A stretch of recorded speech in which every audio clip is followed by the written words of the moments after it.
దక్షిణాది రాష్ట్రమైన కేరళ తన ఆత్మగౌరవాన్ని చాటుకుంటోంది. వాడుక భాషలో ఎప్పటి నుంచో కేరళ అని పిలిపించుకుంటున్న తమ రాష్ట్రం అసలు పేరును ఇక నుంచి కేరళం అని పిలువనున్నారు. అధికారికంగా ఉత్తర్వులు జారీ చేసేందుకు కేంద్ర ప్రభుత్వం నుంచి రాష్ట్రానికి గ్రీన్ సిగ్నల్ లభించింది.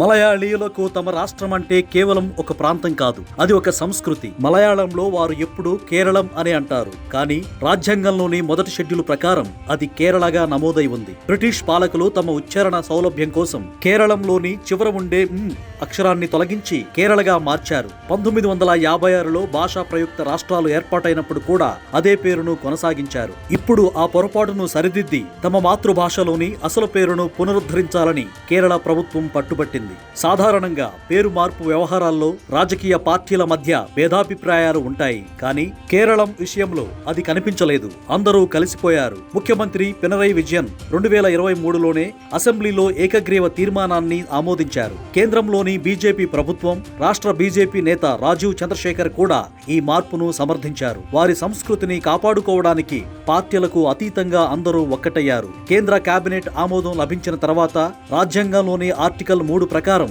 రాష్ట్రం పేరును మార్చడానికి పార్లమెంటులో బిల్లు ప్రవేశపెడతారు. రాజ్యాంగంలోని మొదటి షెడ్యూల్లో కేరళ స్థానంలో కేరళం చేరుస్తారు. అలాగే 8వ షెడ్యూల్లో ఉన్న అన్ని అధికారిక భాషల్లోనూ తెలుగులో కూడా ఈ మార్పు అమలు చేస్తారు. పురాణాల ప్రకారం కేరా అంటే కొబ్బరి చెట్టు అని, అలం అంటే భూమి అని అర్థం. అంటే కొబ్బరి చెట్లు సమృద్ధిగా ఉన్న భూమి అని అర్థం వచ్చేలా తమ రాష్ట్రం పేరు ఉండాలని అక్కడి ప్రజల కోరిక. కేరళను దేవభూమి అని కూడా పిలుస్తారు, అంటే దేవుడి సొంత దేశం అని అర్థం.